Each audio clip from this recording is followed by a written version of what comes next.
માંડવી હાટ બજારમાં મહિલા ચોર ટોળકી ઝડપાઈ। સુરત જિલ્લાના માંડવી ખાતે દર બુધવારે ભરાતા હાટ બજારમાં છેલ્લા દોઢ મહિનાથી મહિલાઓના ગળામાંથી મંગળસૂત્ર અને સોનાની ચેન ચોરીની ઘટનાઓ સામે આવી રહી હતી। જો કે અત્યાર સુધી આ ચોરીના બનાવમાં કોઈ નક્કર સુરાગ મળ્યો ન હતો।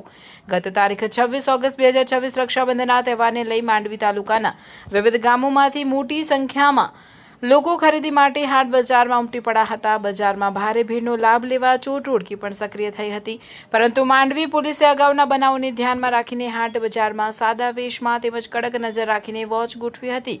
દરમિયાન પોલીસની સતર્કતાના કારણે આશરે 8 જેટલી મહિલાઓને શંકાસ્પદ રીતે ચોરી કરતા ઝડપી પાડવામાં આવી હોવાની માહિતી સામે આવી છે।